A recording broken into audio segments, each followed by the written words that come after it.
Hi, welcome along to this mini course, Mastering Leadership in the New Normal. My name is Darren Carrington, and together we will be busting through those virtual call barriers over the course of 3 modules. So, powered up here to welcome you into this community. So, Module 1, the 7 benefits for effective remote leadership. Now, we've had to transition quite rapidly because of the situation that was thrust upon us without any real word of warning. And what I'm hearing from a lot of leaders at the moment is that they feel like they're herding cats when they're at the end of their team meetings. They don't feel to be in total control. And if that's what you are experiencing, then you're definitely in the right place. And one thing I want to say is that you shouldn't be feeling too bad about the situation, because if you're feeling a little bit uncomfortable about leading remotely, you're not on your own. According to Vistage, the world's largest executive coaching organization and community, they actually ran a survey not so long ago. And shockingly, only 30% of CEOs came out saying that they were feeling comfortable when it came to leading their teams remotely. So, wow, that's quite a statistic, isn't it? And if you're feeling in that 70%, no worries. You're going to be feeling a lot more comfortable after going through this mini course. So what is Module 1 looking like? Well, essentially, we're going to be looking at how we can make everyone feel valued.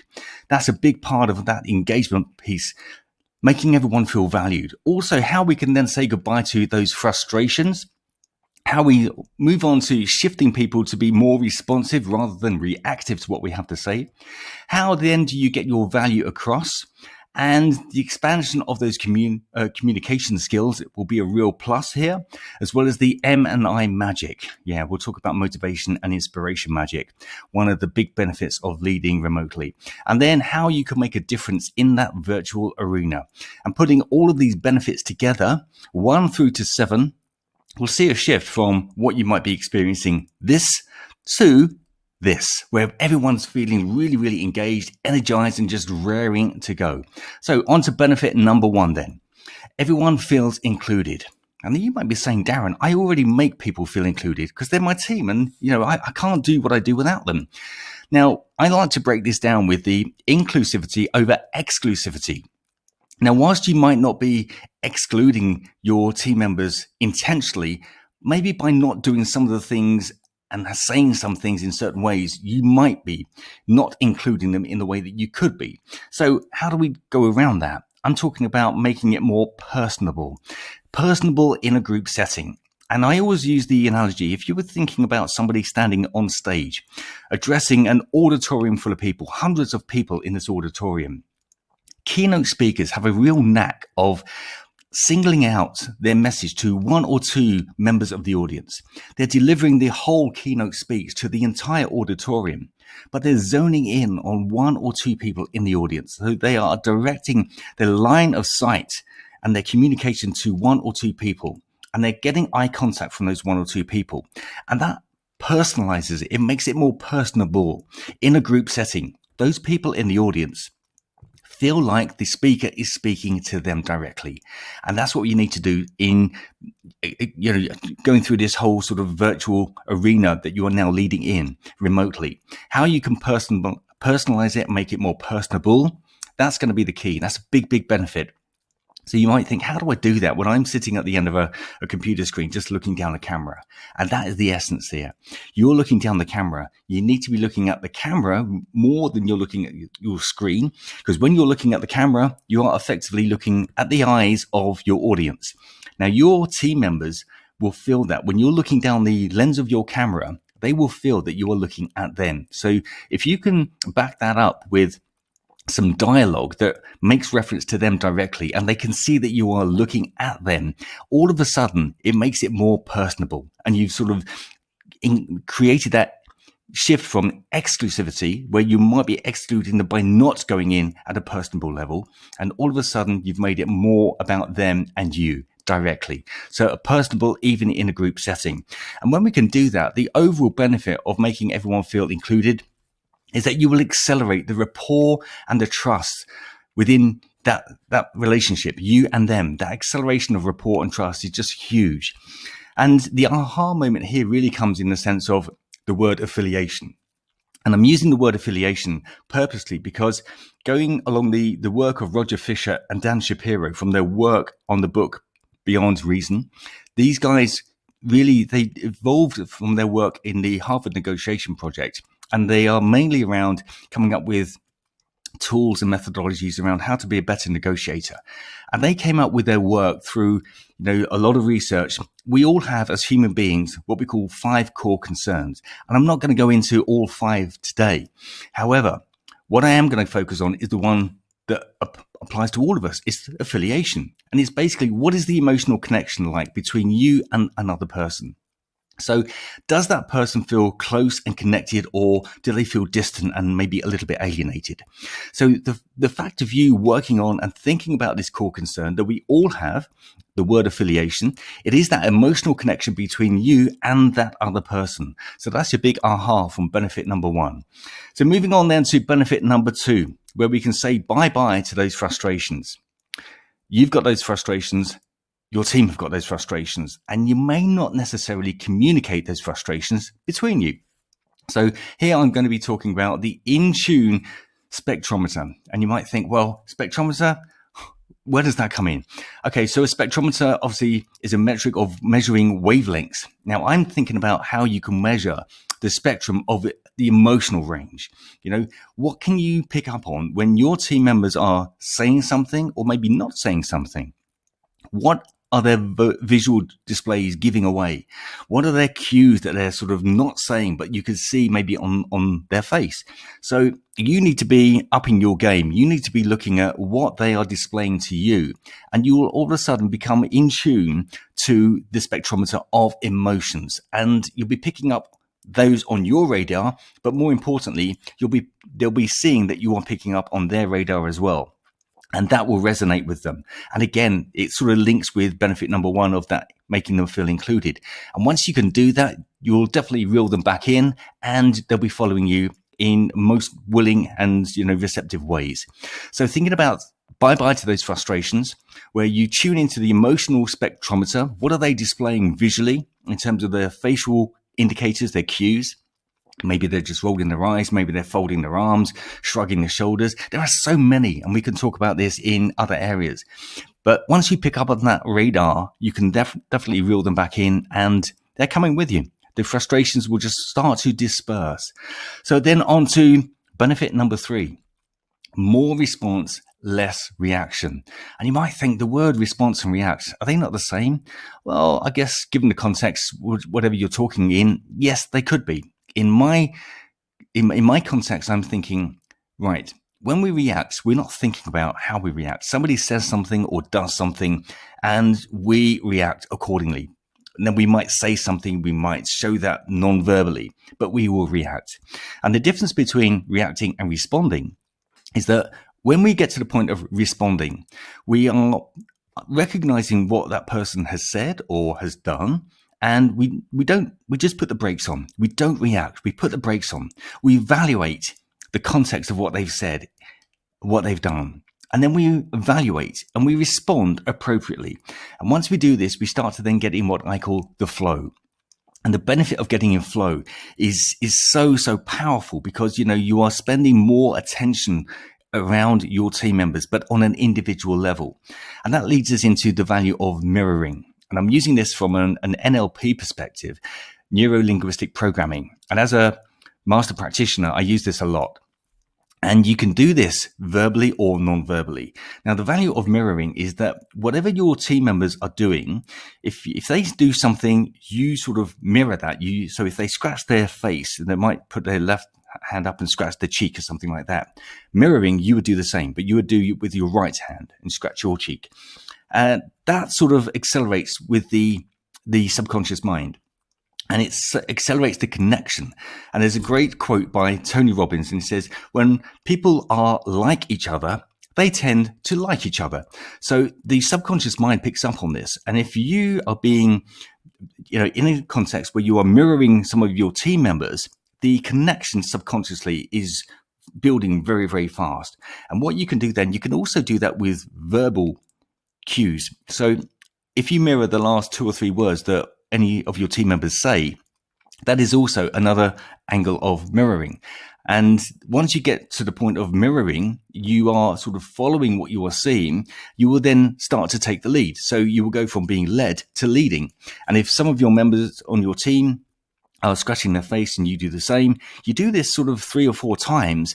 And then when you take the lead and you start to do something, so you might just scratch your forehead or just, put your hand up or something like that and, just touch your head, you will see that other people will start to do that.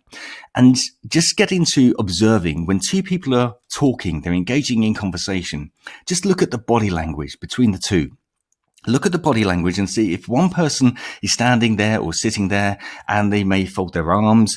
It won't be very long before the other person will also fold their arms. They will be mirroring. And you quite often see this if somebody crosses their legs.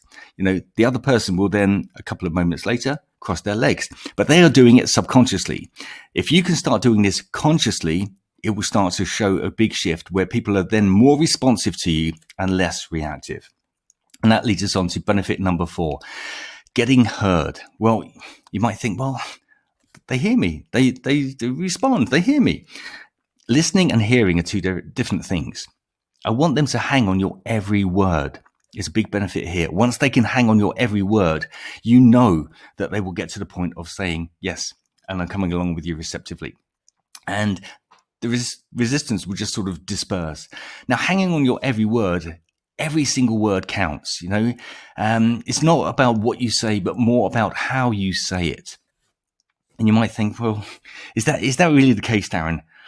What I say has to have value, but also, how I say things also needs to be powerful. Yes. So how long are your meetings normally scheduled for? Are they sort of 15 minutes, just a quick roundup, get together? Are they more 30 minutes? Are they more 45? Are they 60? Are they longer? So what you actually sort of deliver within those 15, 30, 45 or 60 minutes really, really count. How many times do your meetings overrun? So I'm going to ask you to start thinking about how you say things and using the vocabulary that you use. And think about almost coming up with a vocabulary budget. And I want you to be quite purposeful when it comes to your vocabulary. So think about a radio spot. A 30-second radio ad will normally be creatively written to contain about 75 to 85 words. That's accounting for the pace of delivery as well.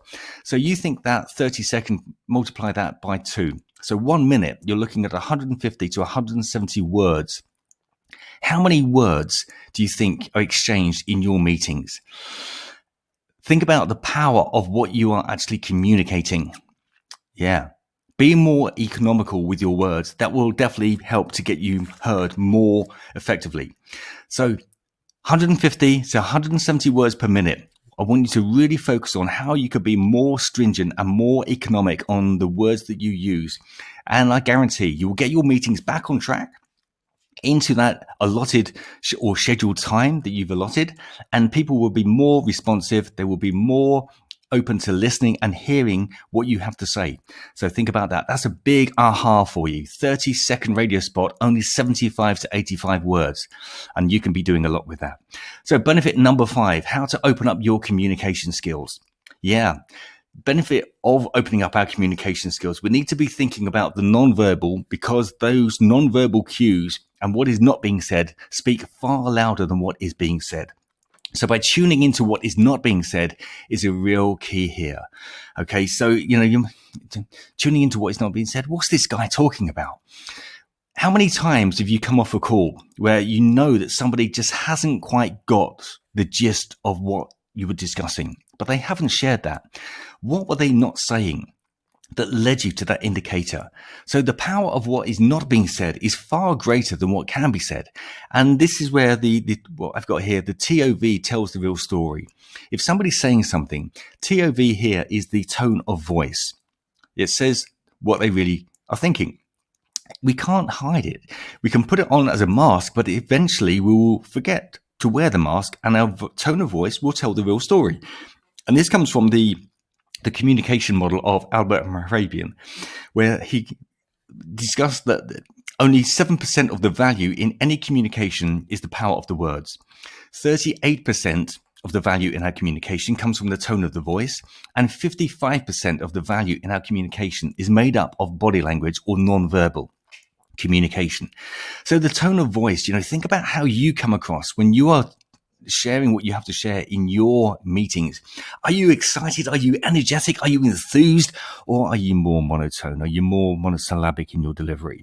The tone of voice speaks volumes. And I want you to really think about that, how you can open up your communication skills by mixing up the light and shade through the tone of your voice, putting a bit of a smile into there. And you can hear when somebody's smiling, whether you're seeing them or not. And when they're not smiling, that comes across in their voice as well. So 7% for words, 38% for tone of voice, and 55% for body language. Non-verbal is powerful. Non-verbal speaks much louder. On to benefit number 6, about how to motivate and inspire. And I want you to be using that tone of voice, using that energy, using that sort of bursting in and creating that engagement. I want you to be using your tone of voice. I want you to be using your body language, using gestures as well. And by doing so, the benefit of that, you will motivate and inspire your team. And you will create that FGF, what I call the feel great factor. And when you create that feel good factor, you sort of bust that out the window, because I don't want you to create the feel good factor. I want it to be the feel great factor, the feel great factor. And when you create that, you will then get your team coming along willingly. No more will you be pushing them. You'll be pulling them in every direction that you want them to follow you in. And once you've got them in that moment of being pulled along, no more resistance to being pushed, you will create what we call the 3 E's, where they are empowered, they are engaged, and as a result, excellence has been created. So the 3 E's coming out of that sort of motivation and inspire, that's what I call the M&I magic. So 7 benefits. On to number 7, making a difference. I want you to think about how you can show them how to fish, how you can empower them, how you can really let them do what you want them to do, and don't have to sort of lean over them every second or every opportunity that you feel a little bit insecure because you're not there in the same room with them. Let them do it. And if whatever they are doing doesn't amount to what you wanted it to amount to, look at the learnings that will come from that. Show them that you can help them grow as a result, and learn from what didn't go quite so well and what you can do to put that into the mix for the next time around. And as part of that, you will create the legacy as a leader. You will create part of your legacy as a leader. So when we talk about leaving a legacy as a leader, part of my big coaching program and mentoring program, which is Mistral, the last letter L is about how we leave a legacy, how we leave a legacy as a leader. So let's fast forward 5-10 years down the line, where your current team members maybe are no longer part of your current team. They've gone on, they've been promoted, they've gone on to another organization. They're doing other things, they've got more responsibility.